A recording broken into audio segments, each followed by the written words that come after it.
Hey guys, Thomas here, living in Japan, studying for the JLPT N1, former high elo, Rocket League, League of Legends player, BJJ competitor, engineer, guitar player. Anyways, guys, today I'm going to talk about learning, and today's topic is why some people improve and some people don't. And there's a variety of reasons for this, and I'm not going to go through every reason. Actually, I'm just going to go through the one major reason that I think is very common. And you hear this all the time, but again, I think it needs to be restated because people forget. But the reason some people improve and some people don't is because number one thing, probably a tolerance for failure. No matter what it is you do, whatever skill you're trying to learn, whatever you're trying to improve at, you're going to fail over and over again at that skill, because without failure, you can't learn, you can't recognize your mistakes, right?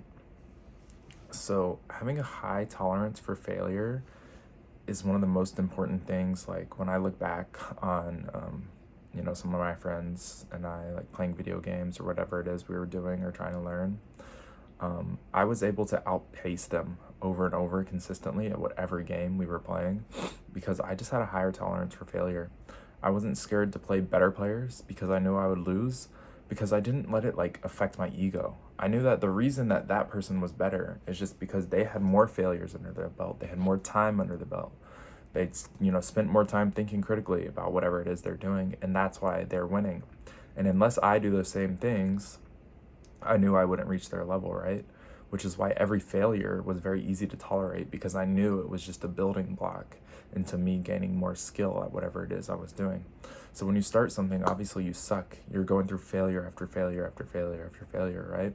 And you just have to keep grinding through those failures, because if you don't grind through those failures, you never get the comprehensive understanding and the confidence that comes from having failed so many times, because you've reacted to so many different situations, you've overcome so many different things that you gain a very fundamental concrete knowledge about whatever skill it is you're trying to learn.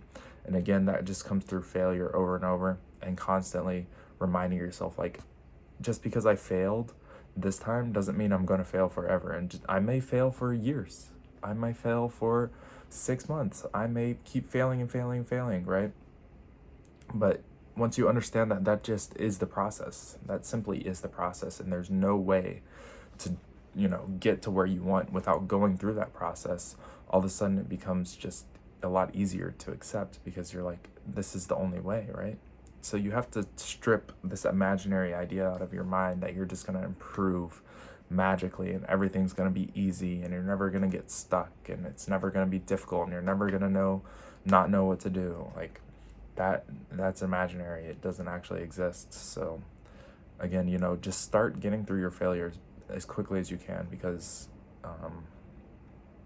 there's going to be a lot of them, but at the end, and you never stop failing, right? You never 100% reach accuracy or whatever you're doing, 100% goodness at whatever you're doing. But your failures become less and less, and your enjoyment level goes up more and more and more the deeper you go into any subject. So my recommendation, don't be so scared. Just start getting your failures out of the way. The sooner you do that, the sooner you'll improve. Anyways, guys, see you next time.